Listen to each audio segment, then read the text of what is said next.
I want to do dirty things for a new Nintendo 3DS. I'm 19 years old and currently going to college, but I live at home with my parents because they don't want me to move out. Over winter break, my mother confiscated my Nintendo 3DS and the only 3DS game I owned over an argument about homework. I didn't have any homework because it was winter break, but she thought that I was lying. Anyway, she ended up selling my games and my 3DS. Fire Emblem Fates came out in February and I really want to play it. Unfortunately, I'm not allowed to get a part-time job to pay for a new Nintendo 3DS because a part-time job will distract you from your homework. That's what my mom tells me. While I was in class, I expressed my frustration about this to a male classmate and he offered to buy me a new Nintendo 3DS as well as buying me Fire Emblem Fates if I did dirty things for him. Without specifying exactly, I'm sure you guys can guess. Honestly, this seems like an amazing deal to me. I really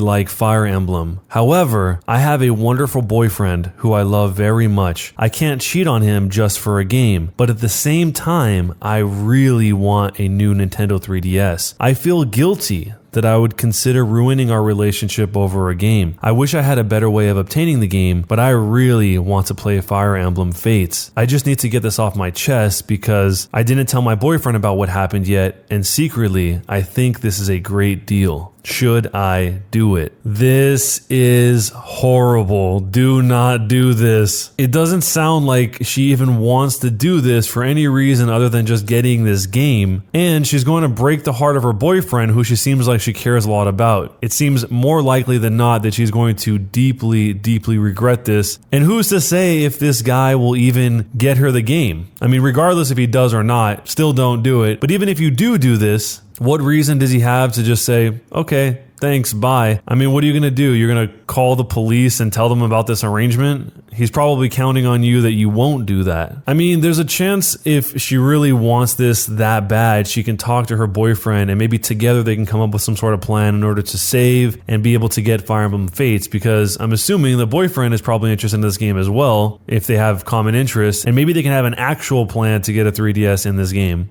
I mean, in this, she said nothing at all about liking this classmate or having any sort of affection towards him. But if that's really what this is underneath it for some reason, which it doesn't seem like it is, then it's better to break up with the boyfriend and pursue whatever it is you want with this classmate rather than having these things overlap. But again, not for a physical object. The reason she's doing this is a roundabout way in order to be with the classmate because she likes him, which we don't know. Some of the opinions in response to this are kind of strange. People are suggesting that maybe she counters and offers different dirty things instead of what he's requesting from her. And then some people are saying that his offer is too good to be true. Like in this response where they said, likely too good to be true, there are lots of people out there looking to take advantage of others. There's no reason this person can't refuse to buy you the 3DS once you complete your part of the deal. I mean, even if he does, he's still taking advantage of someone who he knows has no other option other than to go through with this. But maybe you have a completely different take on this. What would you do in this situation if you were the boyfriend or the girlfriend, and what advice would you tell her? Am I the jerk for not wanting my son to literally be named John Doe? So my last name is Doe. It hasn't affected my life much apart from occasionally being called Dodo while growing up, or friends spelling it D-O, like in The Simpsons, as a joke, and I'm generally pretty neutral about it. My wife is 6 months pregnant, and she wants to name our future son after her grandfather who died of cancer in September. His name was John.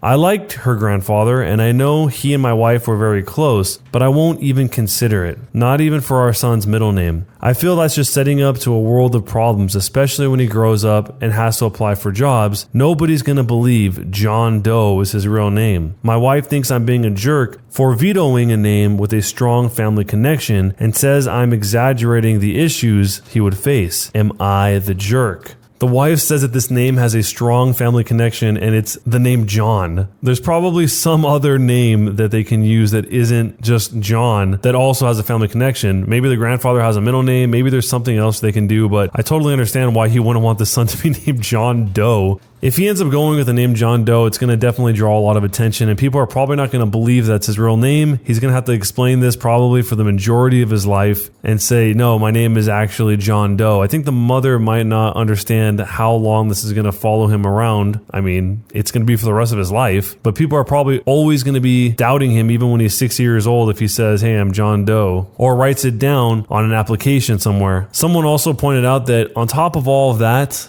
job applications and passports and IDs and everything, he might even have an issue with anything medical related because of how the name John Doe is used in the medical world. So if he's a person with the name John Doe and he has to go to the hospital, that could become very confusing. So they should probably change that name to anything else besides John Doe, maybe Juan Doe. What would you do in this situation if you were the husband trying not to have the name be John Doe and your wife wanted you to because of the strong family connection to the name John? And is he the jerk or not? Am I the jerk for telling my wife it's not cute for her to encourage our teenage daughter to expect her boyfriend to pay for everything in their relationship? My wife and I have been married for 18 years. We have our 16-year-old daughter who has been dating a slightly shy/awkward young man for around 3 to 4 months now. He seems very nervous around my daughter and has admitted in passing comment here and there to my wife and I that he can't believe she agreed to date him and he thinks she's way out of his league. He seems very respectful, just shy. My wife is usually an independent, awesome woman and her ideals align closely with mine, particularly in terms of feminism and equality. We have both striven to raise our daughter to be as independent and capable as possible. Since my daughter has been dating this kid, my wife has changed considerably and has given our daughter advice that has left me with raised eyebrows more than once. Some of the advice I've heard my wife give is, oh, it's cute for boys to pay for everything, especially in your first relationship, or, oh honey, don't worry about that, he can pay for you. If he really liked you, he would, and similar. I've tried to balance this out by telling my daughter straight away that two people in a partnership should be contributing equally, and my personal favorite is if someone asks you if they can take you out to dinner, it's reasonable to expect them to pay. But if somebody asks you to grab dinner with them, it's reasonable to split the payment. I figured that would be an easy way for a young person to understand the difference. However, I noticed my daughter becoming more and more entitled with her boyfriend's money. They haven't been anywhere obviously since we're home, but the way she talks about him, oh, I'll just ask him to pay for X, etc., it leaves a bad taste in my mouth. She's also flippantly bragged/mentioned that she gets him to buy her gift cards by mentioning her mother's advice, i.e., if you really liked me, you'd pay for X. I spoke to my wife privately and told her my concerns. She insists it's a rite of passage for girls and it's cute that she should feel a guy is completely spoiling her. I told her that it's not cute for her to be thinking it's acceptable to view relationships as personal ATMs, and my wife became very angry with me and is now calling me a jerk with a lot of hostility. So, am I the jerk? This sounds like it's going to set up the daughter for a really bad mindset. It might end up in a situation where the daughter starts putting her time and energy into how to get things from guys instead of how do I build myself up into something I want to be so I can get it for myself. And maybe not through this one single interaction, but if the mother continues to push the daughter in that direction, I mean, what else is it really saying? This whole excuse of it's cute doesn't really seem to mean anything other than a justification in order to keep pushing to get the boyfriend to buy her things that aren't even in the moment. I mean, she's asking her to buy for her gift cards. It just seems like the mother is setting up the daughter for a really unhealthy foundation. And it also seems like the father is surprised that the mother would be like that at all, because he talks about how she's all about equality, and then she's just randomly giving the daughter all this advice. And he's probably surprised by that because that's not how the wife has been with him, at least from the sounds of it. One of the opinions from the perspective of a girl that would be in that situation said that she always paid her own way on dates because she was not for sale. She says, because if I kissed him, I wanted both of us to know it was because I wanted to, not because he paid for it with dinner or tickets to a show, because I wanted friendship and love, not dependence and manipulation and stupid games. What your wife is encouraging in your daughter is not cute. It's ugly and potentially dangerous. So in this case, if you were the father and this is what your wife was telling your daughter, what would you do? And do you think he is the jerk or not? Am I the jerk for refusing to pay back my cousin after my baby baby ruined her blouse. Hi, I gave birth 4 weeks ago, and we decided to have a baby ceremony where everyone gets to meet our lovely daughter, Charlotte. My cousin Alice and her parents were among the guests. The first thing I'll say about her is that she has expensive taste. She's the sort of person who has a minimum price range for how much she spends on clothing. She doesn't own anything that isn't designer and has some items of clothing that cost thousands. She's a banker and still lives with parents so she can afford the lifestyle. It was Alice's turn to hold a baby and she was happy to at first, but suddenly Charlotte vomited on her. Alice handed Charlotte back to me and ran off crying, and she spent the rest of the evening crying in the car. I went to see her to apologize, but she didn't want to hear any of it. My mom gave her one of her shirts, which was too big for her, and she felt completely upset and humiliated. Today I got a call from my mom saying she'd been on the phone to her sister, Alice's mom, saying they want me to reimburse the cost of the blouse, roughly £1,800, since it was completely ruined. I've said no. At the end of the day, we all know what babies can be like. She took a risk wearing something so expensive knowing a baby was nearby, and unfortunately it backfired. I feel bad for her, but it was not my fault. Am I doing the right thing by refusing to pay up? Yeah, this really makes no sense why you would wear a blouse that costs almost $2,000 equivalent while you're going to hold a baby. That doesn't even make sense. Or if you have absolutely no choice because you're coming from somewhere else and you can't change, you could just ask for a bib or something to put over it. Maybe a poncho, maybe a rain poncho. I mean, it boils down to the fact that in this case, Alice could have just said no when it was her turn to hold the baby, or that she didn't want to, but that's not what happened here. I'll quote a line from one of the responses to this, which said, "Holding a baby with a 1.8K top is like locking an untrained Great Dane in the back of your Ferrari and then going all surprise Pikachu when you see what's left of your interior." I think that describes it perfectly. So let me know what you guys would do if you were in this situation and you got the bill for this 1,800 pound blouse. And do you think the OP is a jerk or not? Am I the jerk for kissing my friend's brother without his consent during a truth or dare? Yesterday, I was supposed to spend the night at my friend's house with some of my classmates and we were playing truth or dare. There really is no reason for us to choose truth since we already know a lot about each other, so we mostly just went with dares. It was pretty fun and we had some weird challenges. I was standing next to my friend's brother, and when it was my turn, another classmate challenged me to kiss my friend's brother. His sister immediately told my friend, the other classmate, to change the dare, and so she did. To be clear, her brother did not say anything when he heard the dare and just laughed, so he definitely looked like he was okay with it, right? Well, wrong. Because after I kissed him, he told me, "WTF am I doing?" and looked like he was really grossed out by it. I was honestly a bit offended and asked him, why is he so grossed out by me kissing him? I am actually a pretty okay looking girl, and even if I wasn't, there was no reason for him to act like this. He ended up leaving the game, and my friend told me that what I did was wrong on so many levels and to get out of her house. My other classmate didn't say anything, so I think they were on my side but didn't want to participate in this argument. I will ask them when they go back home. Anyways, I did end up leaving. Do you guys think I was the jerk here? Yeah, the brother clearly didn't want to kiss this girl and she did it anyway. Him not saying anything or smirking or laughing or whatever it was is not his way of saying, yes, this is okay, but somehow that's how she took it and thought that because she's an okay looking girl it would be okay.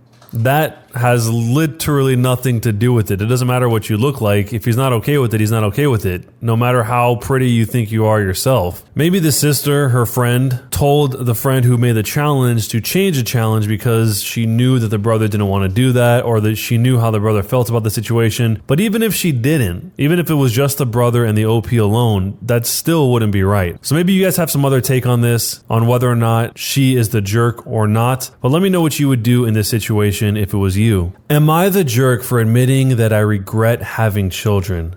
My wife and I are both 42 years old, and we're in marriage counseling after our marriage basically fell apart after having kids. We have a 6-year-old and 4-year-old twins. A lot of issues and disagreements have come up in our marriage that have driven us apart, and I have been working through my resentment that going back for one more baby resulted in twins, including one which we are pretty sure has ADHD and ODD. and is a nightmare child. Our counselor asked me if I would have children if I had to do it all over again, and I said, honestly, no. I love my kids and I would take a bullet for them, but if I had the chance to go back to 24 when I finished grad school and I could do my life over again, I wouldn't choose fatherhood. It is not the most fulfilling experience everyone claims it to be, and while I love my children, the sacrifices are not worth it to me. I had a much happier life before having children and have gone from someone who loved life to someone who just makes it through the day. Working a job I hate to provide for the wife and kids while silently wishing this wasn't my life. My wife is furious and taking it the wrong way, and even told our 6-year-old that daddy wishes you were never born, which makes me livid. You don't tell the kid that. Yes, I wish I never had kids. I do love them. I would never hurt them or want to upset them. And I didn't say it to/in front of my kids, and I never will. I said it in marriage counseling, which should be a safe space to talk about feelings. It has become a huge fight, and our marriage is not going to be saved now. And I know she will try and use this against me in divorce court to try and get sole custody and take everything and lie to the kids who I do love and still want to be a dad to them. She is incapable of understanding that you can love your kids and also feel that parenthood wasn't the best choice for you. But am I the jerk for saying it though? So I think most of you guys know what ADHD is, but I actually didn't know what ODD was. I looked it up and it stands for Oppositional Defiant Disorder, which apparently is a type of behavior disorder where the child is uncooperative, defiant, and hostile towards peers, parents, teachers, and authority figures. They are more troubling to others than they are to themselves, is the first thing that comes up when you Google this. The OP's interpretation of what it means to have ODD is the child always refuses to do what is asked, gets angry and throws a tantrum when he's asked to do something he doesn't want to do, hits and kicks others, deliberately annoys and hurts others, is extremely spiteful, screams and kicks me constantly, always, all day, every day. It's exhausting and it is hell. He then says, yeah, I wouldn't have him again. Most people wouldn't if they had to raise him. He reinforces the fact that he is committed to being a good dad and he's going to be present in their lives, and then explains a little bit more about the ODD at the end. That whole section where he's calling it a nightmare. He says, regarding calling ADHD/ODD twin a nightmare, it is very difficult to manage, and he has even been kicked out of 3 daycare places because they could not handle him, and my parents even refused to babysit him. We never get a break from home, and no one can handle him. I've never heard of this before, but that sounds very intense. During the marriage counseling, if that's how he actually felt, then I think that he was right to have said that, but it sucks that he feels that. And it's just as bad that the wife is going to use that against him, or it seems like she's already started to use that against him, and he thinks that she's going to use that against him in divorce court. But just because he admits that's how he feels, he reiterates again and again and again that he's not going to abandon his children or something. He's still going to be there. He's still going to continue working at a job that he hates in order to raise them, but he's honest about how he feels about the situation. I feel like somehow, some way, eventually that's going to leak into the kids, even if it's not literally spoken to the kids. When the kids grow up, they're going to feel that type of energy or vibe from him one way or another. But from the way he talks about it, it seems like he doesn't seem to think so. One of the opinions in response to this was actually another experience that is sort of similar, where someone said, I love my 2 daughters so much, but if I could do it all over again, I wouldn't be a mom. It is still a big taboo to admit that having children isn't the most amazing thing in the world, but for a lot of us, the lows far outweigh the highs. I'd never ever tell my kids I feel this way, but I think this is something you should be able to be honest about with your partner and in marriage counseling. And the fact that she told your child is disgusting. Yeah, telling the kid that daddy doesn't love you is going way, way too far. But let me know how you guys feel about this whole situation. What would you do if you were in this situation, either as the husband who felt that he regrets having kids, or as the wife who heard that? And is he the jerk or not for saying how he actually feels about everything?